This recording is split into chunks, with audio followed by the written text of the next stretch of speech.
Perguntas e respostas de O Livro dos Espíritos. Livro 2. Mundo Espírita ou dos Espíritos. Capítulo 1. Dos Espíritos. Origem e natureza dos Espíritos. Pergunta número 76. Que definição se pode dar dos Espíritos? Pode-se dizer que os Espíritos são os seres inteligentes da criação, povoam o universo fora do mundo material.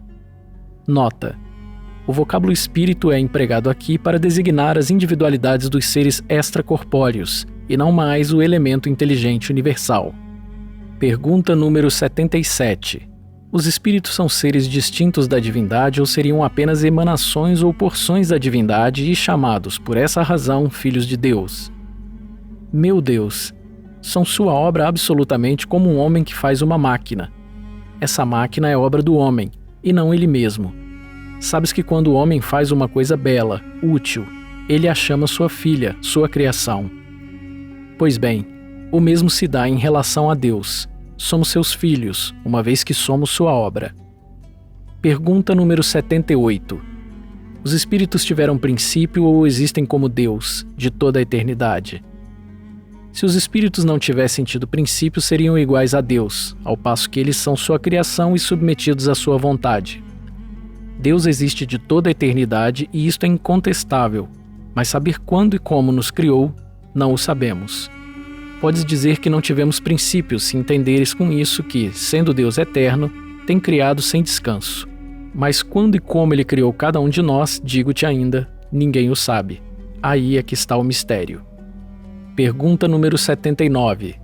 Visto que existem dois elementos gerais no universo, o elemento inteligente e o elemento material, poder-se-á dizer que os espíritos são formados do elemento inteligente como os corpos inertes são formados do elemento material? Evidentemente, os espíritos são individualizações do princípio inteligente como os corpos são individualizações do princípio material. A época e o modo dessa formação é que são desconhecidos. Pergunta número 80. A criação dos espíritos é permanente ou só ocorreu na origem dos tempos? É permanente, quer dizer, Deus não cessou jamais de criar. Pergunta número 81. Os espíritos se formam espontaneamente ou procedem uns dos outros? Deus o cria, como todas as outras criaturas, pela sua vontade. Mas, ainda uma vez, a origem deles é mistério. Pergunta número 82. É exato dizer-se que os espíritos são imateriais? Como se pode definir uma coisa quando falta termos de comparação e com uma linguagem insuficiente? Pode um cego de nascimento definir a luz? Imaterial não é o termo. Incorpóreo seria mais exato, pois deves compreender que, sendo o espírito uma criação, deve ser alguma coisa. É a matéria quintessenciada, mas sem analogia para vós outros, e tão etérea que não pode ser percebida pelos vossos sentidos. Dizemos que os espíritos são imateriais, porque sua essência difere de tudo o que conhecemos sob o nome de matéria. Uma comunidade de cegos não teria termos para definir a luz e seus efeitos. Um cego, de nascença, crê possuir todas as percepções pelo ouvido, o odor, o gosto e o tato. Ele não compreende as ideias que lhe dariam sentido que lhe falta. Da mesma forma, com relação à essência dos seres sobre-humanos, somos verdadeiros cegos. Não os podemos definir senão por comparações sempre imperfeitas ou por um esforço da nossa imaginação. Pergunta número 83. Os espíritos têm fim? Compreende-se que o princípio de onde eles emanam seja eterno, mas o que perguntamos é se a sua individualidade tem um termo e se, num tempo dado, mais ou menos longo, o elemento de que são formados não se dissemina e não retorna à massa de onde saiu, como ocorre com os corpos materiais. É difícil de conceder-se que uma coisa que teve começo possa não ter fim. Existem coisas que não compreendeis, porque a vossa inteligência é limitada e isso não é razão para que a rejeiteis. A criança não compreende tudo o que seu pai compreende, nem o ignorante tudo o que o sábio compreende. Dissemos que a existência do espírito não tem fim. É tudo o que podemos dizer por enquanto. Mundo normal primitivo. Pergunta número 84.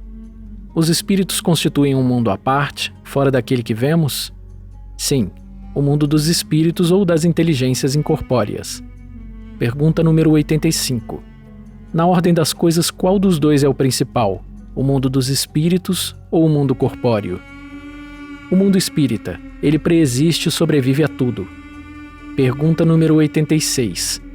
O mundo corpóreo poderia deixar de existir ou não ter jamais existido sem alterar a essência do mundo espírita? Sim. Eles são independentes. No entanto, sua correlação é incessante porque reagem incessantemente um sobre o outro. Pergunta número 87. Os espíritos ocupam uma região determinada e circunscrita no espaço? Os espíritos estão por toda parte. Povoam infinitamente os espaços infinitos.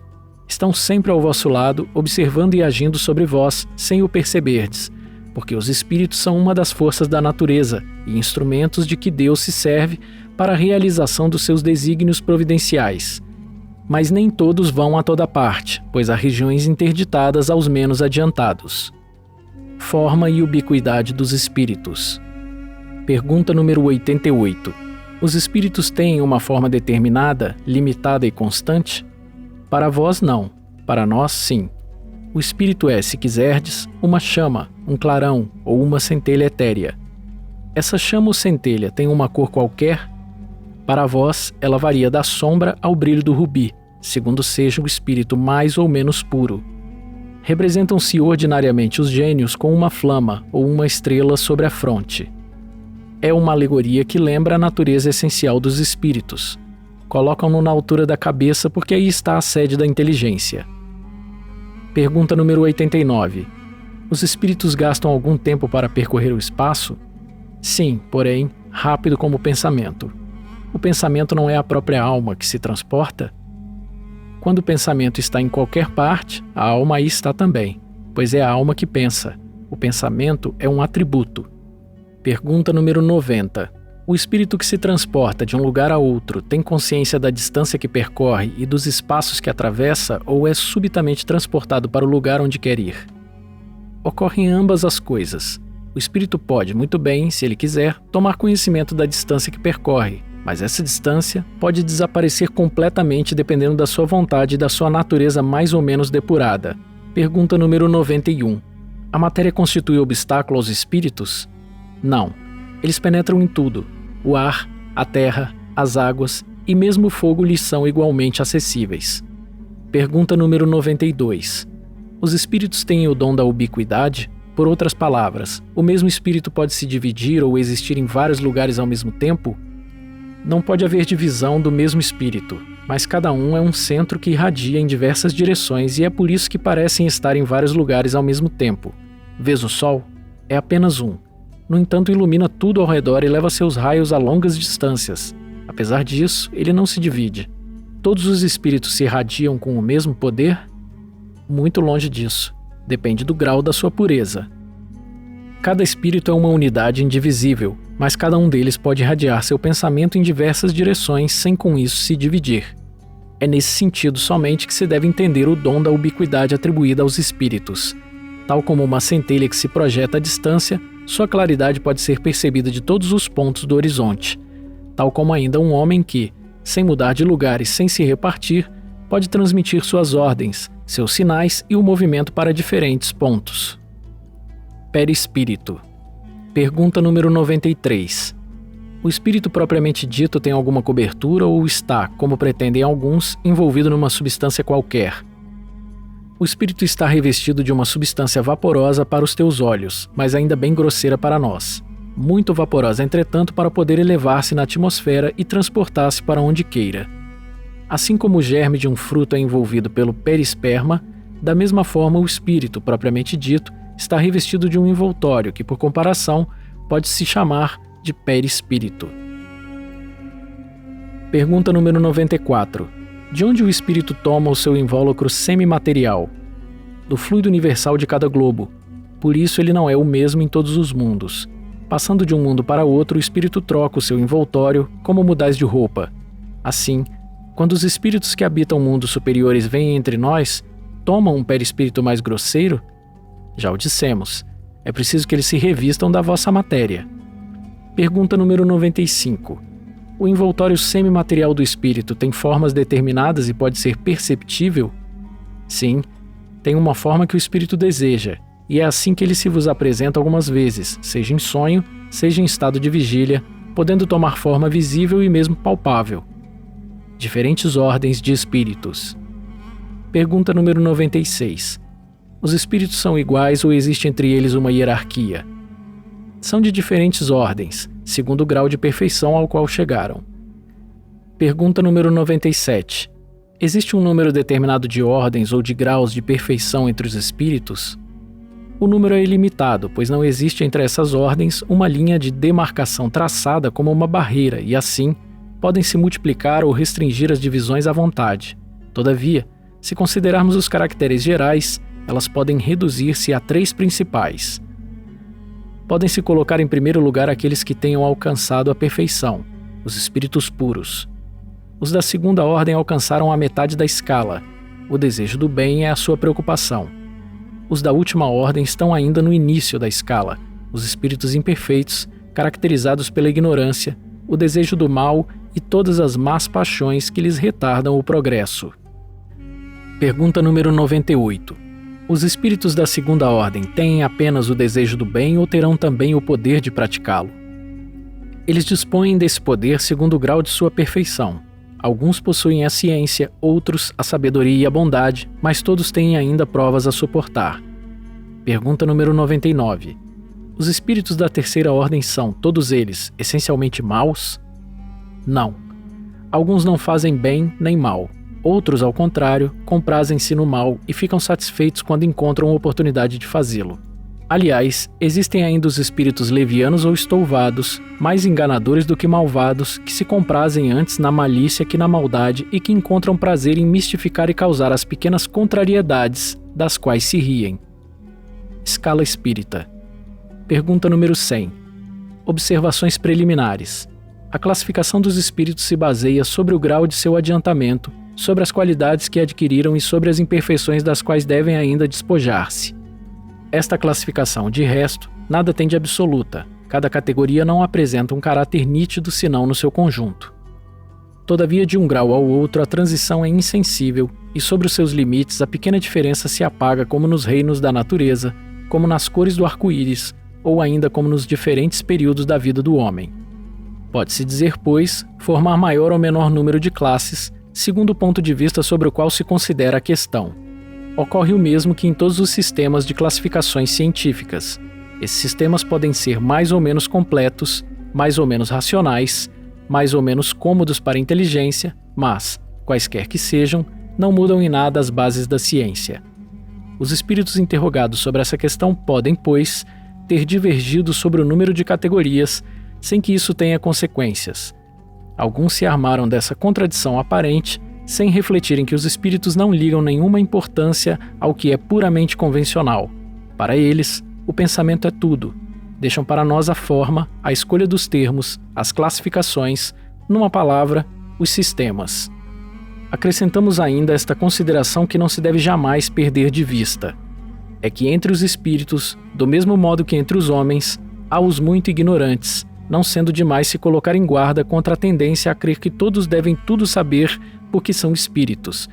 Toda classificação exige método, análise e conhecimento profundo do assunto.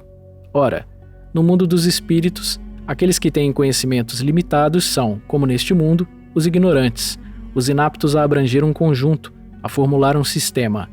Não conhecem ou não compreendem, senão imperfeitamente, uma classificação qualquer. Para eles, todos os espíritos que lhes são superiores são da primeira ordem, sem que possam apreciar as diferenças de saber, de capacidade e de moralidade que os distinguem, como entre nós um homem rude em relação aos homens civilizados. Aqueles mesmos que estão aptos podem variar nos detalhes segundo seu ponto de vista, sobretudo quando uma divisão não tem nada de absoluta. Linneu, Jussieu e Tournefort tiveram cada um o seu método e a botânica não mudou por isso. É que não inventaram as plantas nem seus caracteres, mas observaram as analogias com as quais depois formaram os grupos ou classes. Foi assim também que procedemos. Não inventamos os espíritos nem seus caracteres.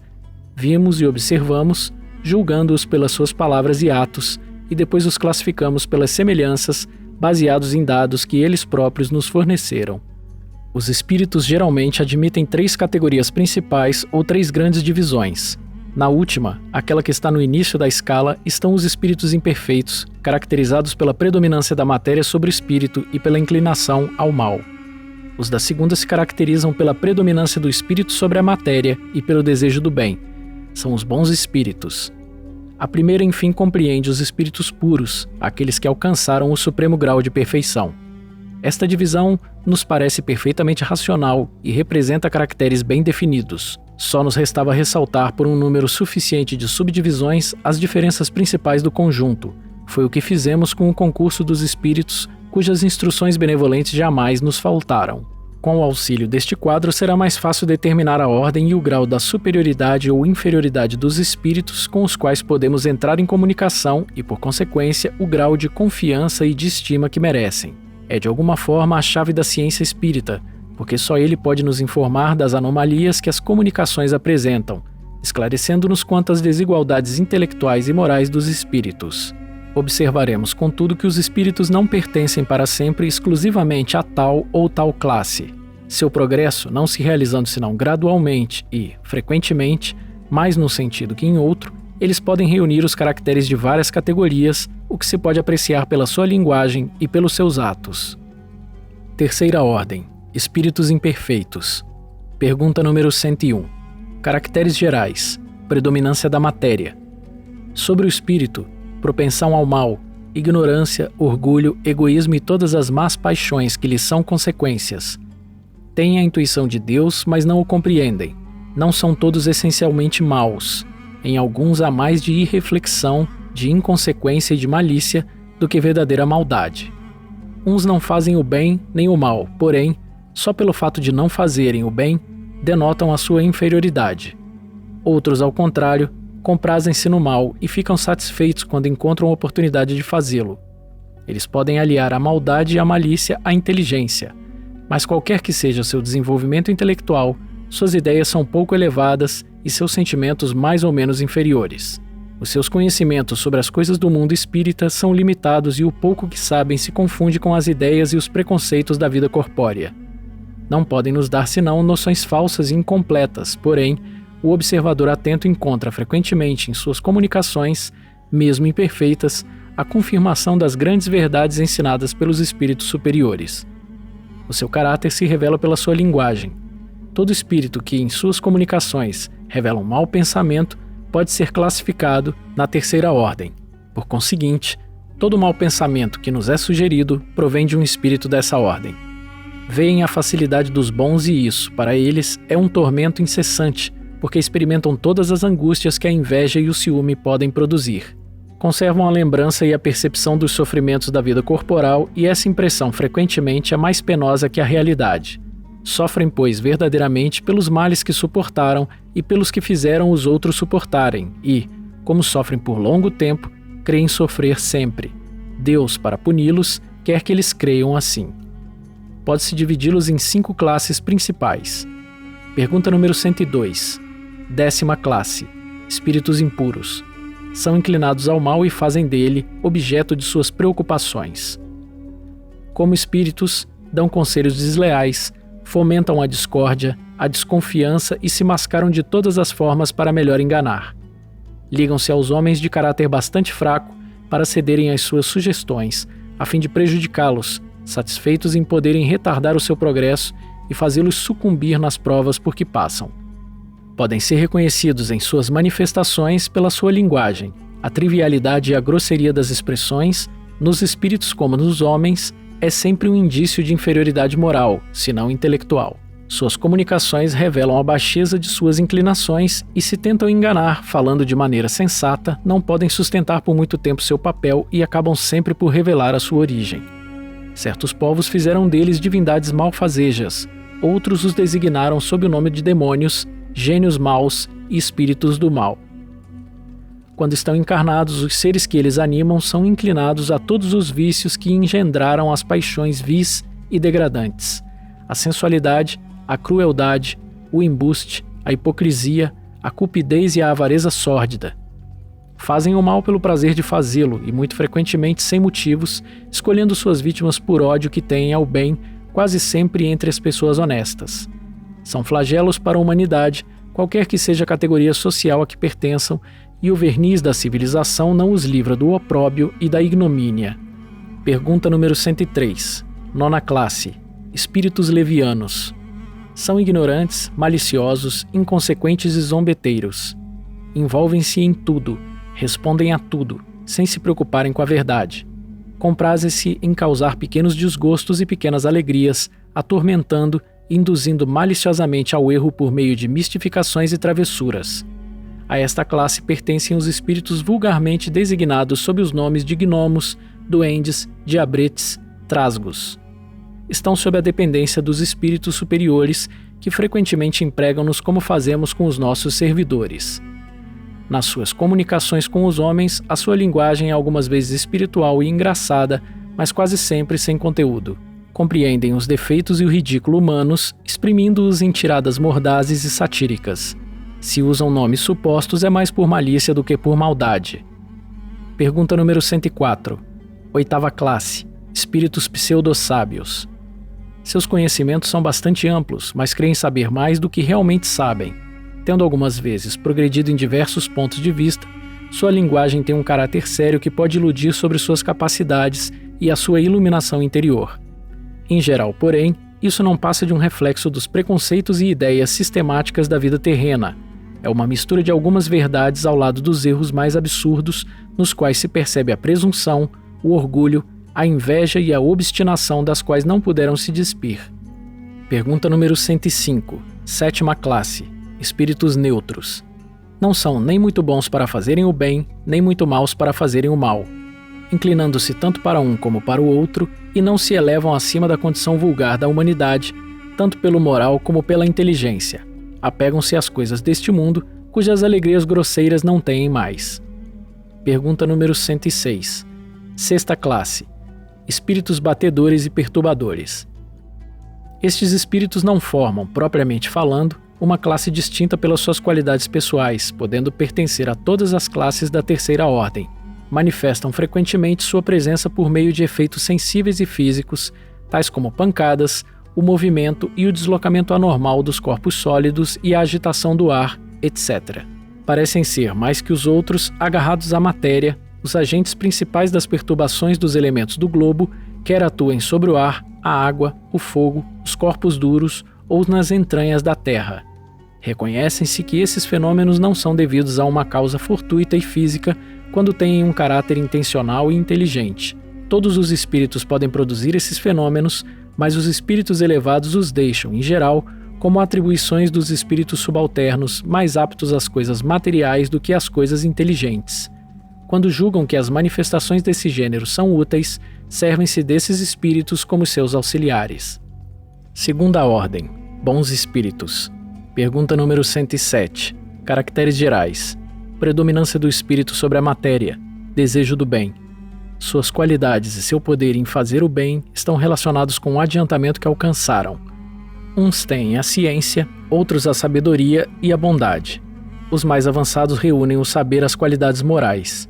Não estando ainda completamente desmaterializados, conservam mais ou menos, segundo a sua categoria, os traços da existência corpórea, seja na forma da linguagem, seja nos seus hábitos, onde se descobrem mesmo algumas de suas manias. De outro modo, seriam espíritos perfeitos.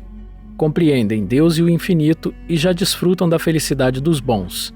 São venturosos pelo bem que fazem e pelo mal que impedem de ser feito.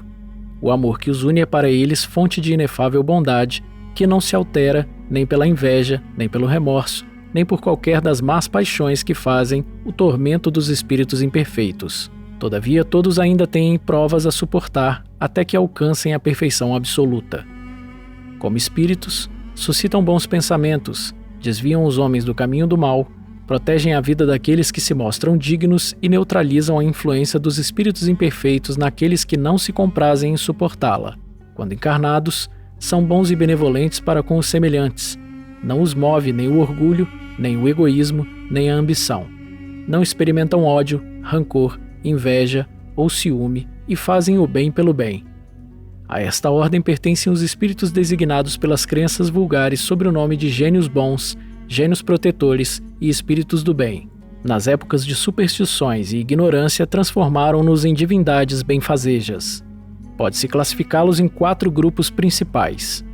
Pergunta número 108. Quinta classe. Espíritos benevolentes. Sua qualidade dominante é a bondade. Alegram-se em prestar serviço aos homens e protegê-los, mas seu saber é limitado. Seu progresso é mais efetivo no sentido moral do que no sentido intelectual. Pergunta número 109. Quarta classe. Espíritos sábios. São os que se distinguem principalmente pela extensão dos seus conhecimentos. Preocupam-se menos com as questões morais que com as questões científicas, para as quais têm mais aptidão.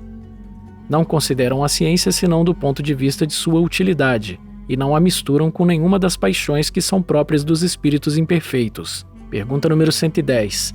Terceira classe. Espíritos de sabedoria. Caracterizam-se pelas qualidades morais da natureza mais elevada. Sem possuírem conhecimentos ilimitados, são dotados de uma capacidade intelectual que lhes possibilita um julgamento sadio sobre os homens e as coisas. Pergunta número 111. Segunda classe. Espíritos superiores. Reúnem a ciência, a sabedoria e a bondade.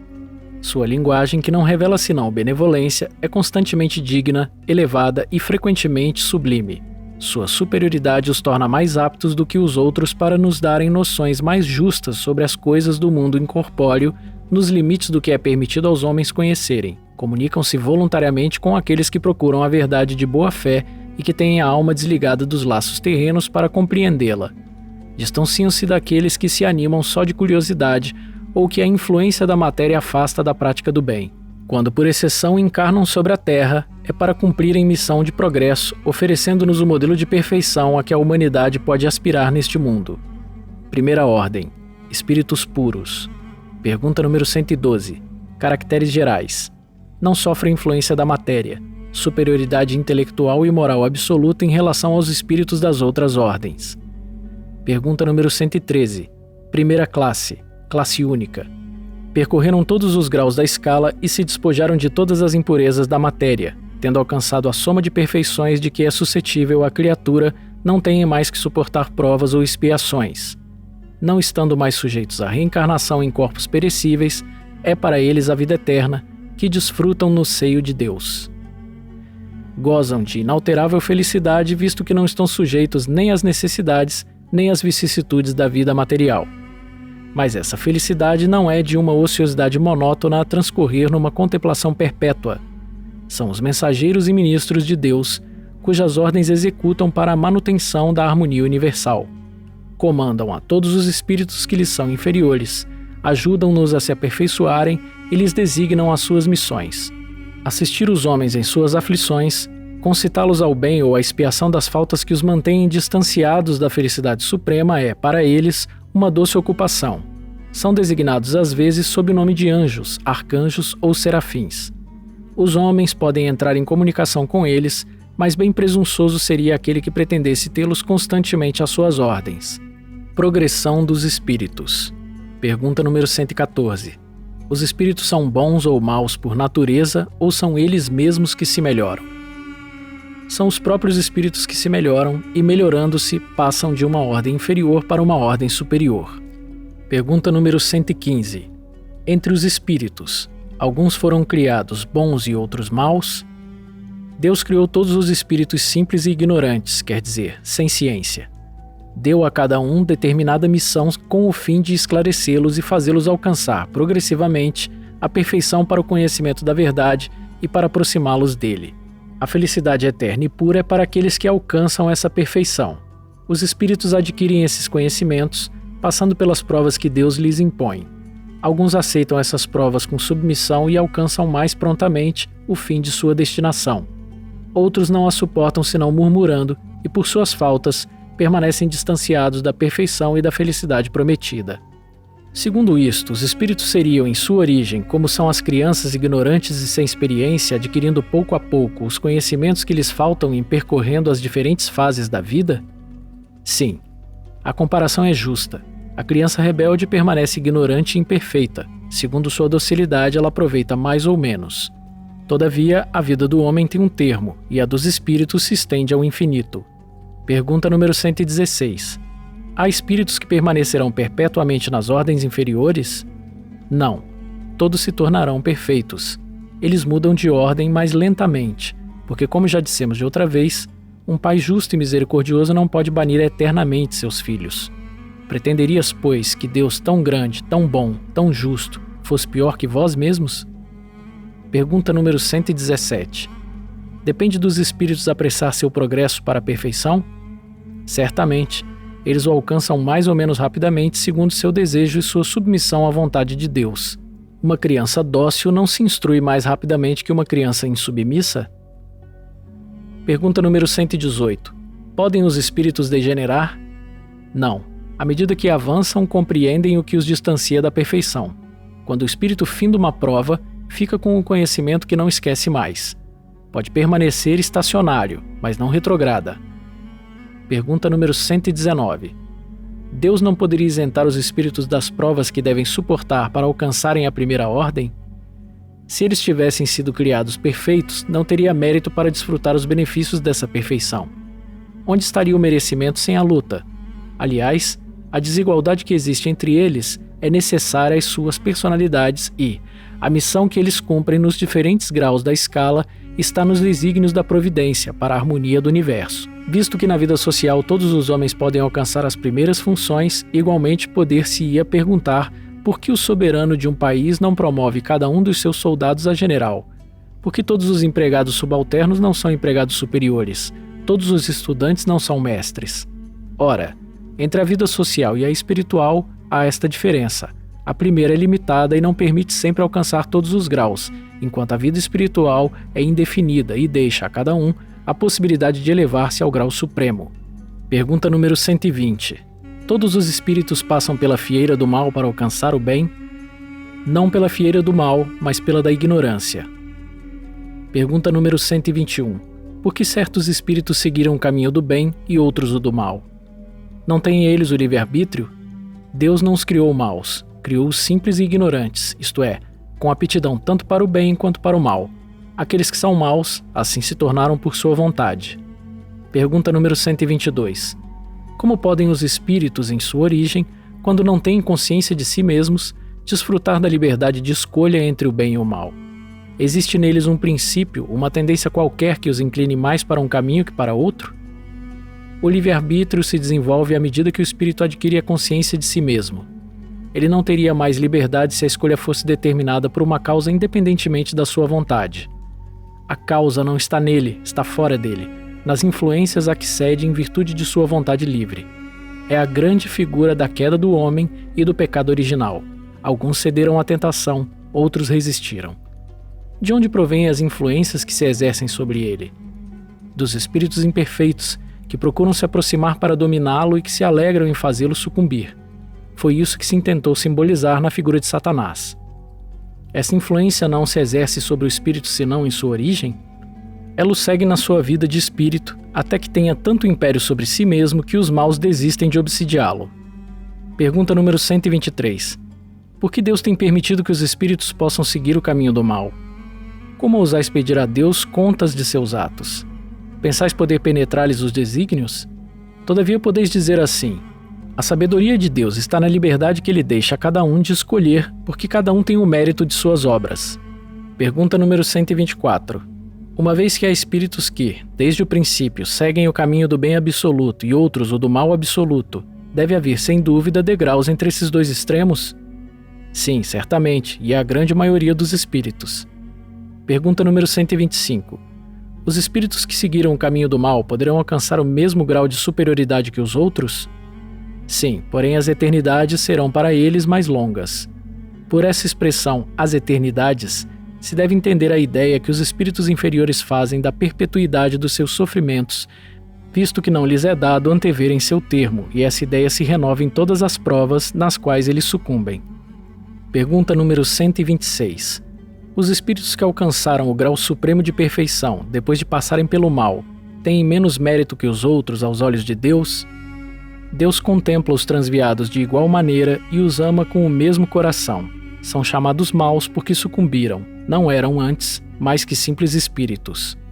Pergunta número 127. Os espíritos são criados iguais quanto às faculdades intelectuais? São criados iguais, mas não sabendo de onde vêm, é preciso que o livre-arbítrio tenha seu curso. Progridem mais ou menos rapidamente em inteligência quanto em moralidade. Os espíritos que seguiram desde o princípio o caminho do bem não são, por isso, espíritos perfeitos.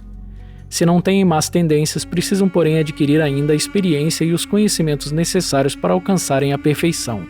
Podemos compará-los a crianças que, qualquer que seja a bondade de seus instintos naturais, têm necessidades de se desenvolverem, de se esclarecerem e que não passam sem a transição da infância à madureza. Assim como há homens que são bons e outros maus desde a infância, existem espíritos que são bons ou maus desde a sua origem, com a diferença capital de que a criança tem os instintos todos formados, enquanto que o espírito em sua formação não é nem mau nem bom. Tem todas as tendências e prefere uma ou outra direção por efeito de seu livre-arbítrio. Anjos e demônios. Pergunta número 128. Os seres que chamamos anjos, arcanjos e serafins formam uma categoria especial de natureza diferente das dos outros espíritos? Não. Esses são os espíritos puros, os que se acham no mais alto grau da escala e reúnem todas as perfeições. A palavra anjo revela, geralmente, a ideia de perfeição moral. Entretanto, aplica-se frequentemente a todos os seres bons e maus que estão fora da humanidade. Disse, o bom ou mau anjo, o anjo de luz e o anjo das trevas. Nesse caso, é sinônimo de espírito ou de gênio. Nós a tomamos aqui na sua boa acepção. Pergunta número 129. Os anjos percorreram todos os graus da escala? Percorreram todos os graus, mas como já dissemos, alguns aceitaram suas missões sem murmurar e chegaram mais depressa. Outros gastaram um tempo mais ou menos longo para alcançarem a perfeição. Pergunta número 130. Se a opinião que admite seres criados perfeitos e superiores a todas as outras criaturas é errônea, como se explica que essa crença esteja na tradição de quase todos os povos? Fica sabendo que teu mundo não existe de toda a eternidade e que, muito antes que ele existisse, já havia espíritos que tinham atingido o grau supremo. Os homens acreditaram que eles foram sempre assim. Pergunta número 131. Há demônios no sentido que se dá a esta palavra? Se houvesse demônios, eles seriam obra de Deus, e Deus seria justo e bom se houvesse criado seres devotados eternamente ao mal e infelizes? Se há demônios, eles habitam em teu mundo inferior e em outros semelhantes. São esses homens hipócritas que fazem de um Deus justo, um Deus mau e vingativo, e creem lhes serem agradáveis pelas abominações que cometem em seu nome. A palavra demônio não implica na ideia de espírito mau, senão na sua significação moderna, porque a palavra grega daimon, da qual seria origem, significa gênio, inteligência, emprega-se para designar os seres incorpóreos bons ou maus, sem distinção. Por demônios, segundo o significado vulgar da palavra, entendem-se seres essencialmente malfazejos. Seriam como todas as coisas, criação de Deus. Ora, Deus, que é soberanamente justo e bom, não pode ter criado seres predispostos ao mal por sua natureza e condenados por toda a eternidade. Se não são obras de Deus, seriam, pois, como ele, de toda a eternidade, ou então haveria várias potências soberanas. A primeira condição de toda doutrina é de ser lógica. Ora, a dos demônios em seu sentido absoluto peca por essa base essencial. Compreende-se que na crença dos povos atrasados, que não conheciam os atributos de Deus, fossem admitidas as divindades malfazejas como também os demônios, mas é ilógico e contraditório para aqueles que fazem da bondade de Deus um atributo por excelência, supor que ele possa ter criado seres devotados ao mal e destinados a praticá-lo perpetuamente, pois isso nega sua bondade. Os partidários da doutrina dos demônios se apoiam nas palavras do Cristo. Não seremos nós quem conteste a autoridade dos seus ensinamentos, pois os desejamos ver mais no coração que na boca dos homens. Mas estarão bem certos do sentido que lhe dava a palavra demônio? Não se sabe que a forma alegórica era um dos caracteres distintivos de sua linguagem? Tudo que o Evangelho contém deve ser tomado ao pé da letra? Não precisamos de outra prova além desta passagem. Logo após esses dias de aflição, o sol obscurecerá e a lua não derramará mais sua luz. As estrelas cairão do céu e as potências celestes serão abaladas. Digo-vos em verdade que esta geração não passará sem que todas as coisas se tenham cumprido. Não temos visto a forma do texto bíblico ser contraditada pela ciência no que se refere à criação e ao movimento da Terra? Não pode ocorrer o mesmo com certas figuras empregadas pelo Cristo, que devia falar de acordo com os tempos e os lugares? O Cristo não poderia dizer conscientemente uma coisa falsa. Assim, pois, se em suas palavras há coisas que parecem chocar a razão, é porque não as compreendemos ou as interpretamos mal. Os homens fizeram com os demônios o que fizeram com os anjos, da mesma forma que acreditaram em seres perfeitos de toda a eternidade, tomaram os espíritos inferiores por seres perpetuamente maus. Pela palavra demônio, devem, pois, entender-se os espíritos impuros que frequentemente não valem mais do que as entidades designadas por esse nome, mas, com a diferença de que seu estado é transitório. São os espíritos imperfeitos que murmuram contra as provas que devem suportar e que, por isso, suportam-nas por mais tempo. Chegarão, porém, por seu turno, a sair desse estado quando quiserem. Poder-se-ia então aceitar a palavra demônio com esta restrição, mas como é entendida num sentido exclusivo, poderia induzir ao erro fazendo crer na existência de seres especiais criados para o mal. Com relação a Satanás, é evidentemente a personificação do mal sob uma forma alegórica, pois não se poderia admitir um ser mau a lutar, de potência a potência, com a divindade e cuja única preocupação seria a de contrariar os seus desígnios. Precisando o homem de figuras e de imagens para impressionar a sua imaginação, ele pintou os seres incorpóreos sob uma forma material, com atributos lembrando as suas qualidades ou seus defeitos. É assim que os antigos, querendo personificar o tempo, pintaram-no com a figura de um ancião portando uma foice e uma ampulheta. A figura de um homem jovem seria um contrassenso. A mesma coisa se verifica com as alegorias da fortuna, da verdade e etc. Modernamente, os anjos ou espíritos puros são representados por uma figura radiosa, com asas brancas, símbolo da pureza. Satanás com 2 chifres, garras e os atributos da animalidade, emblemas das paixões inferiores. O vulgo que toma as coisas pela letra viu nesses emblemas um indivíduo real, como outrora vira Saturno na alegoria do tempo.